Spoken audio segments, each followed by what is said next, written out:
Hiding in Plain Sight, Part 2.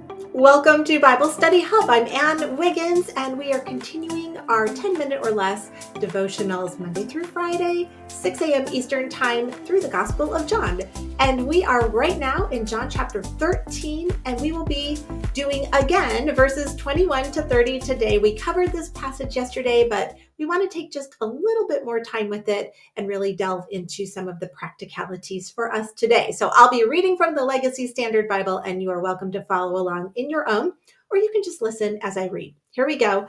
John 13, 21 to 30. When Jesus had said these things, he became troubled in spirit and bore witness and said, "Truly, truly, I say to you that one of you will betray me." The disciples began looking at one another, perplexed about whom he spoke. There was reclining on Jesus' bosom one of his disciples whom Jesus loved, John. So Simon Peter gestured to him to inquire, "Who is the one of whom he is speaking?" He, John, leaning back thus on Jesus' bosom, said to him, "Lord, who is it?" Jesus answered, "He is the one for whom I shall dip the piece of bread and give it to him." So when he had dipped the piece of bread, he took and gave it to Judas, the son of Simon Iscariot. And after the piece of bread, Satan then entered into him. Therefore Jesus said to him, "What you do, do quickly." Now no one of those reclining at the table knew for what purpose he had said this to him. For some were thinking, because Judas had the money box, that Jesus was saying to him, "Buy the things we have need of for the feast," or else that he should give something to the poor. So after receiving the piece of bread, he went out immediately, and it was night. Yesterday, we talked about how all this came about, Jesus pointing out that Judas would betray him, and yet nobody seems to have really picked up on what Jesus just said and did. You can listen to yesterday's if you want to go through that if you missed it. But today, I want to dive into a little bit more of an uncomfortable truth just about human nature. And that is this: no one suspected that Jesus was the one who would betray Jesus. In fact, when Jesus said it would be one of the 12, literally not a single person postulated that Judas was a decent candidate for this dastardly deed. Nobody saw this coming. And I just say to myself, how? How did they not know? Well, because Judas apparently was an incredible actor, and he fooled everybody except for Jesus. There have been a couple of times in our 30 plus years of ministry. My husband's a pastor, if you're not familiar with me and my family. But my husband's been a pastor for, my goodness, I don't know, 35, 38 years, something like that. We've been married for over 30. So I've been a pastor's wife that long. Grew up in a household of an associate pastor, was my dad. So ministry has truly been my whole life. It's really all I know. In 30 plus years of ministry as a pastor's wife, though, there have been times that somebody has completely, totally, and utterly fooled us. One of the worst was a pastor we hired years ago who appeared on the outside to be literally one of the most godly, on fire for Jesus pastors we had ever come across. Like, everything he touched turned to gold. He was the kind of person that you aspired to be more like. He was bold in his witness for the Lord. He was so kind and loving and good and generous, and everything you could think of that you might hope for in an associate pastor, that was this guy. He was one of our best friends. He was at our house. My kids loved him. And I won't go into the details of what happened. Some of you who were at my church back in those days will remember this, but we found out through the grace of God that he was not just the opposite of everything I just described, but was an absolute monster, one of the most horrific people we had ever encountered.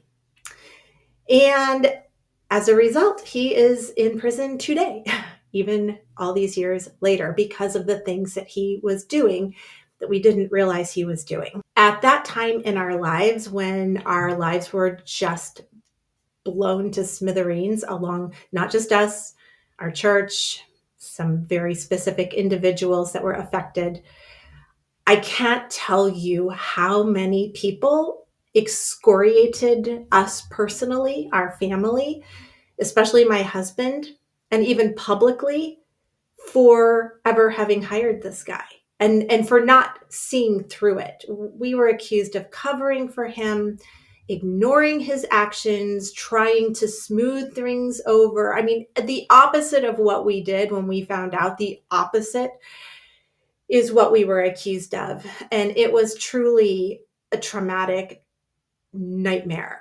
A nightmare. Judases in your life will create a nightmare that is indescribable. And at that time, realizing what had happened, we questioned how. How could we have missed everything? I mean, how did that happen? You feel stupid and you feel naive and you feel so very betrayed yourself because you didn't know what they were really like. But we did miss it. And we missed it because he gave zero indication outwardly of what was really happening. It was honestly only by the grace of God that we ever did find out what was actually going on. So it's kind of an awful story. Not even sure I should be telling it, but here's why I want to tell it. Hopefully, if you watch Bible Study Hub, if nothing else, you pick up that I'm really open and honest, and I try to just lay it all out there because the last thing I want to do is present some sugar-coated version of the Christian life or some sugar-coated version of me and that I've got it all together and I've had a perfect life because, I follow Jesus and you should too, because then your life will be perfect.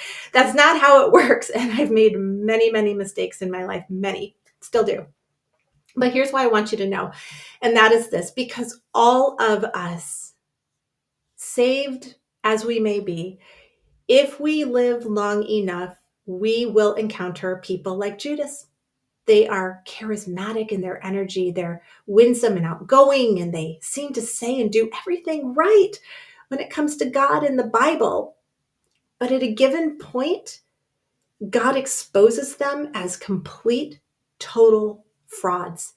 And it's at those moments, not only do other people tend to beat us up for not knowing, but we beat ourselves up for being so stupid or naive or not realizing it sooner or not seeing through it. And so the reason I want to say this is because I want you to know if that happens to you, and I hope it doesn't, but if it does or if it has, remember that Judas fooled everybody except God. Nobody saw it. Nobody suspected. He was that good. Sometimes Satan's emissaries are almost, how do I say this? Almost better Christians than actual Christians. He has this way of sowing tares with wheat, and they look the same for a while. And for a time, only God really knows if those people are saved. But as one of my favorite pastors always says, time and truth go hand in hand, and given enough time, the truth will usually come out. And when those times come out, it is humbling.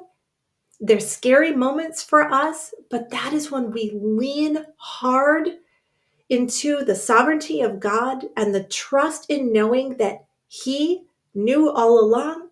He will take care of us. He will bless the godly. He will deal with the ungodly.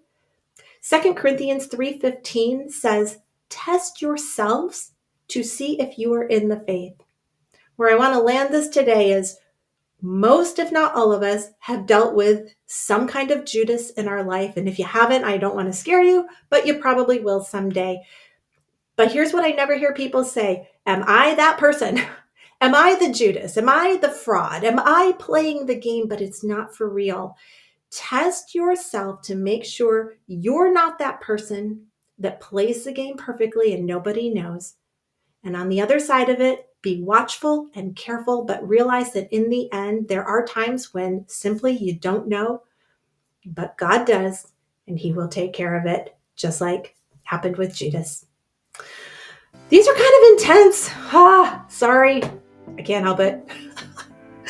Thank you for being with us on Bible Study Hub. I hope you have a great day, and I hope you come back tomorrow. Sometimes it's a little easier, sometimes it's a little more intense, sorry.